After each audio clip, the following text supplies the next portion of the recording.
Palace, selling that out, and then to Universal Amphitheater. We didn't sell that out, but it was respectable. I mean, I think that place holds about 7,000 people, or it did. It's no longer there. And we probably got over 5, which is, that's pretty respectable in this day and age. And that was all independent. That was us, you know, pumping that ourselves. So in that sense, it was very, very independent, you know, earning that. You know, people didn't care really that we were, you know, that at the time it was very strange because we opened for Ozzy, and that fan base did not care if Mike Muir and I were in Suicidal and the drummer James Addiction was up there or anything. They did not care. They were like, Ozzy, Ozzy. I mean, it was thunderous. It was one of the scariest moments of my life in Austin, Texas, that first show with Ozzy that Infectious Grooves did. But you know what? You learn from that. And so that was a very independent journey for me, you know, that whole experience with that band. And I've had a few things like that over the years where it's just different style of music, different body of music, and taking things on yourself and making it come to life. And there's something that's really rewarding about that too. You know? It's kind of like the tortoise and the hare, you know. You may not be the first one out of the starting gate, but it's slow and steady, and it lasts longer, and he wins the race. Yeah, I mean, like you said, I mean, with a band like Infectious Grooves, here we are. I mean, it's been well over 20 years, and you know, there's still a demand for it, and that's a cool thing. That kind of, for me, it makes me feel good. It means that people still care, and there's still some relevance there for that music. Like I say, in my life and in my career, it's, you know, when you have a wife and kids, and you know, obviously an incredible band like Metallica, and just creative energy all around. You know, there's a scheduling issue, you know, in life. You know, that balance of life, and I feel very fortunate to be able to enjoy my family, my music, and even just, you know, traveling the world, surfing. You know, surfing with Kirk. I mean, we love touring together, especially when we're in Australia, and you know, we surfed in Japan, we surfed in New Zealand, even Spain, you know, France, all these places. It's part of the journey for us, and it's exciting for me. Yeah. Well, JACO being such a hero of yours and inspiration, when did the project get on your radar as far as this documentary and the family, you know, really wanting to document his life to those that especially don't know him? Well, now it would be 19 years roughly. It was in 1996. A mutual friend of mine and someone who knew Johnny Pastorius, JACO's eldest son.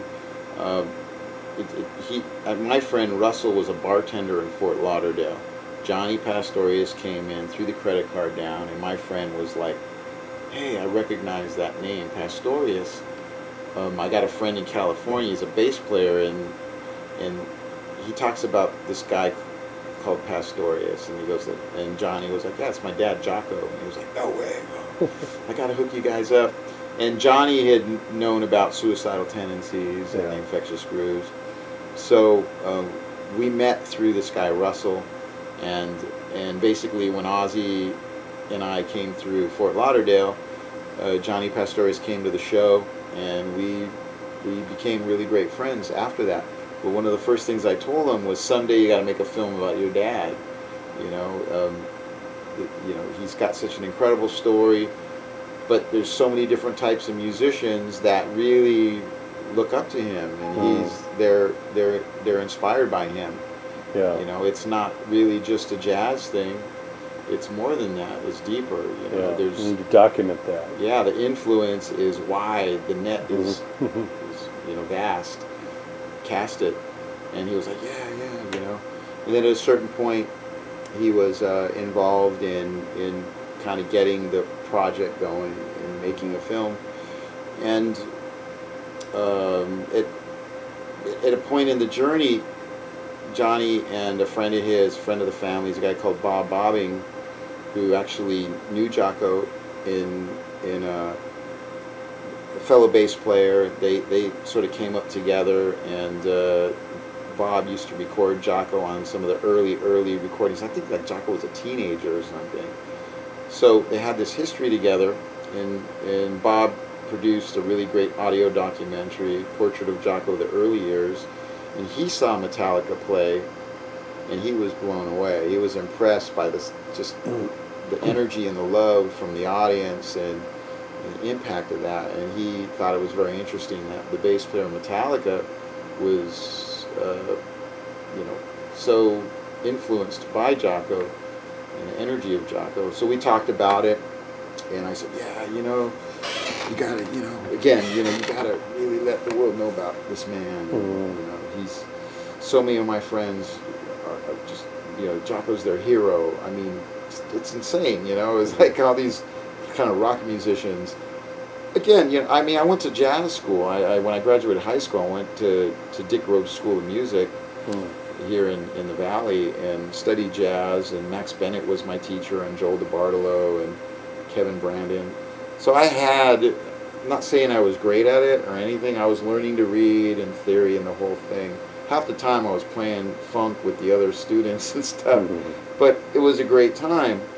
But you know, again, growing up, being able to see these bands and embrace their music, and you know, that first time I saw JACO at the Santa Monica Civic in 1979, it just changed my life, and it blew me away to have all of that, you know.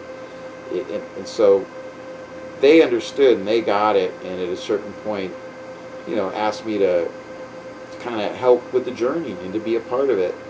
And at a certain point I felt like, you know what, the only way this is really going to come to life and is going to happen is if I get deeper and more involved, and that's when I decided that I would finance the project, and I would, you know, embrace it for real, you know, especially with more of the opportunities that I have, you know, and connections. A lot of the industry is you know, here in California, you know, and I was meeting people that were heavily into the documentary filmmaking universe, you know, Passion Pictures, John Batzik, a lot of these cats, and you know, and at that point I decided that I would really dive into this. I'm the kind of person where I get very passionate about something. It's the same kind of passion I had with the Infectious Grooves, you know.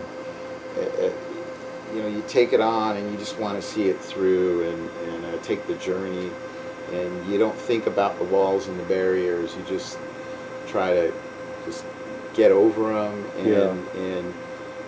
and share whatever you want to share, whether it's the music, you know, or in this situation, doing the best I can to share JACO's story with the world. You know, there are a lot of people that should hear his music and discover, you know, how great of a composer he was, and how special he was as you know, as a performer too. The edge and the attitude and the fearlessness and all that stuff. I always say he reminds me of the skateboarders that I used to see back when I was younger, and I'd see, like, you know, Tony Alva and Jay Adams and all these guys ripping, taking chances, you know, just really going for it. And I grew up with that energy.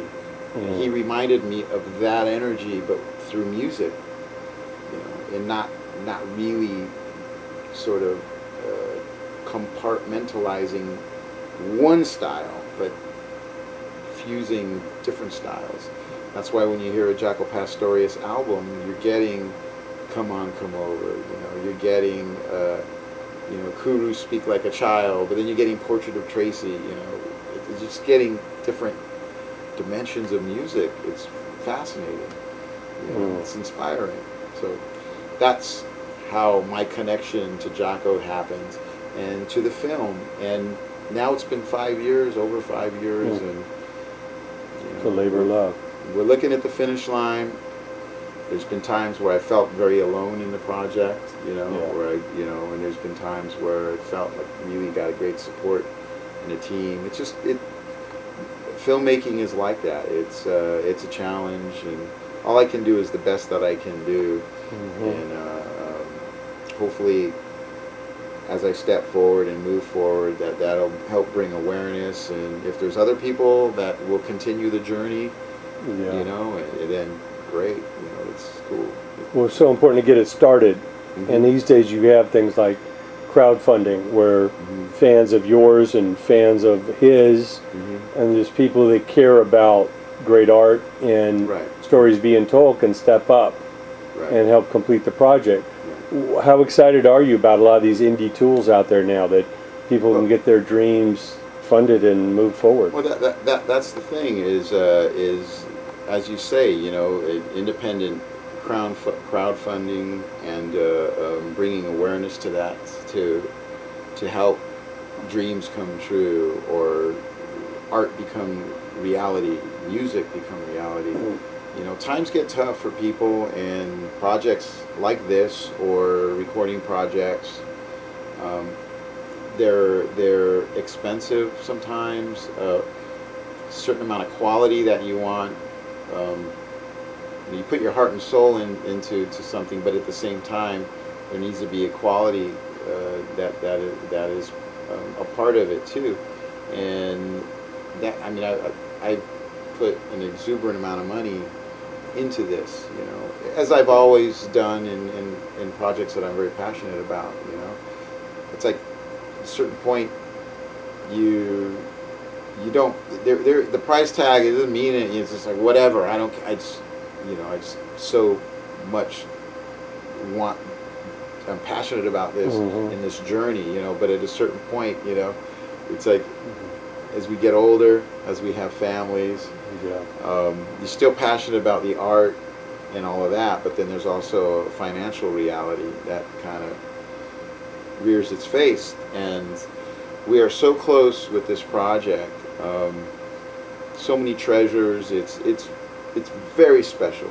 I'm not even just saying that. I mean, this is a special film. You know what it can mean to the world, so you don't mind starting it. You just need people to help join the process. And the fact that we're so close and is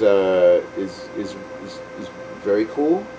And you know, we just need to get to the finish line, and that's where we're at. I've had a lot of like people like Jerry Jamot, who's actually one of the stars of the film. You know, Jerry is a legendary bass player. He was Jaco Pastorius' favorite electric bass player. Jerry played with King Curtis, B.B. King, you know, Thrill Is Gone, you know. It's like, you know, Aretha Franklin.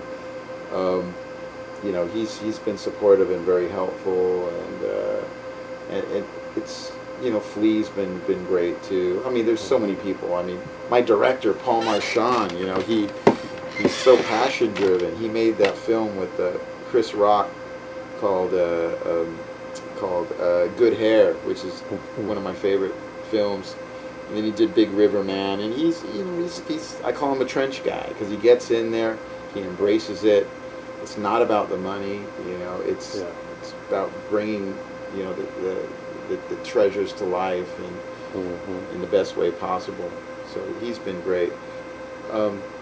Yeah, it's been a tremendous journey. My DP, Roger Giamico, has been tremendous. So a lot of people have stepped up for me to make this a reality, and of course Johnny Pastorius and Mary Pastorius.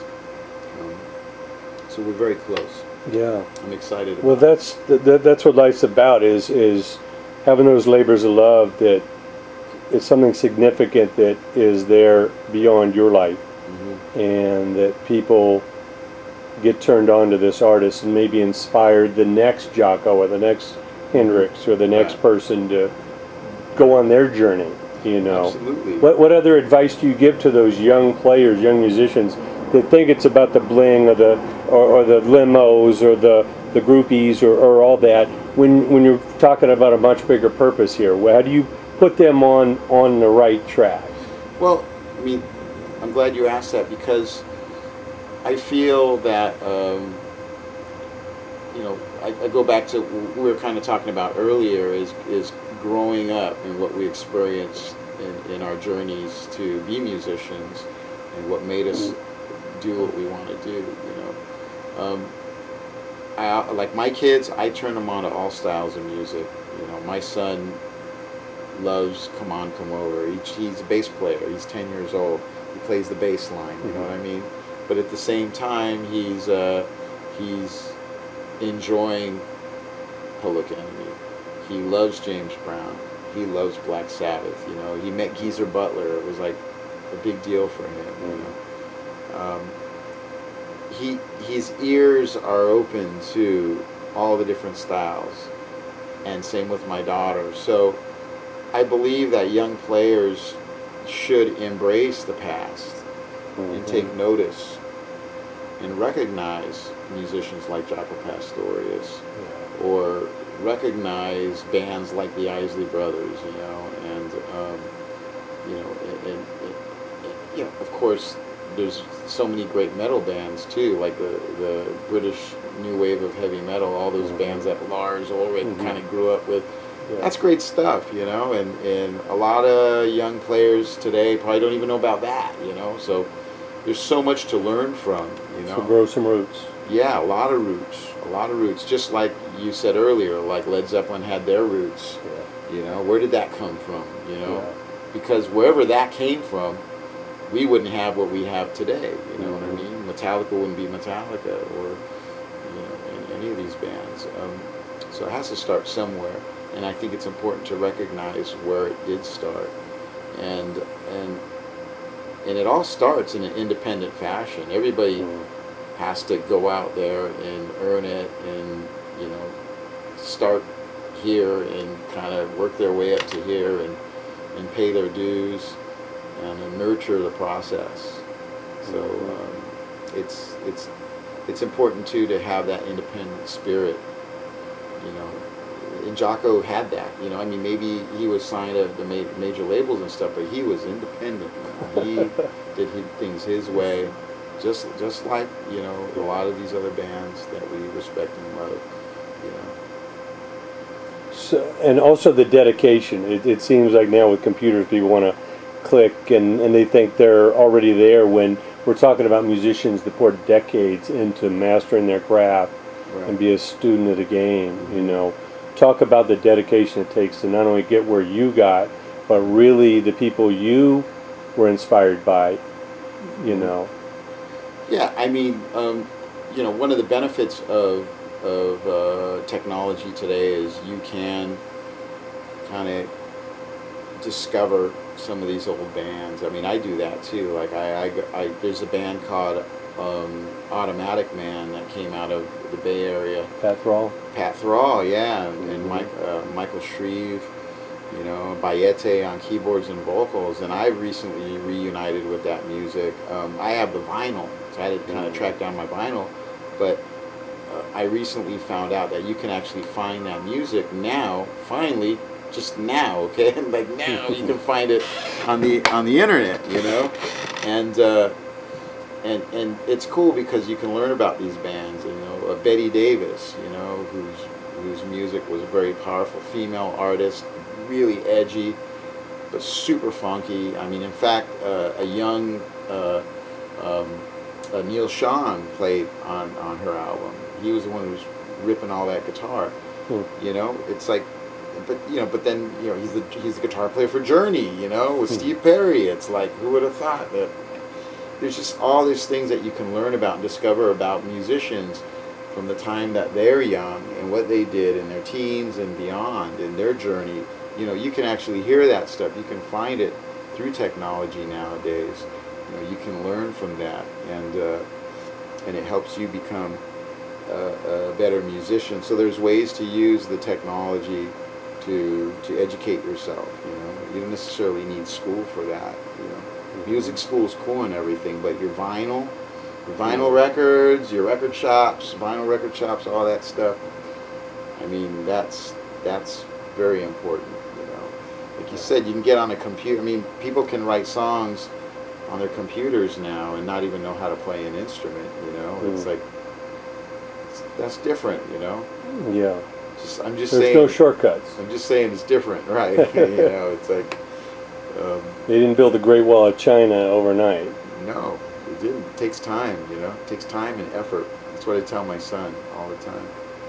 You know, and it's not always easy with 10-year-olds because they, you know, teaching him Sandman right now. He's in a band called the Helmets, and they're playing down in Kidzapalooza in Chile. It's a, you know, offshoot of Lollapalooza.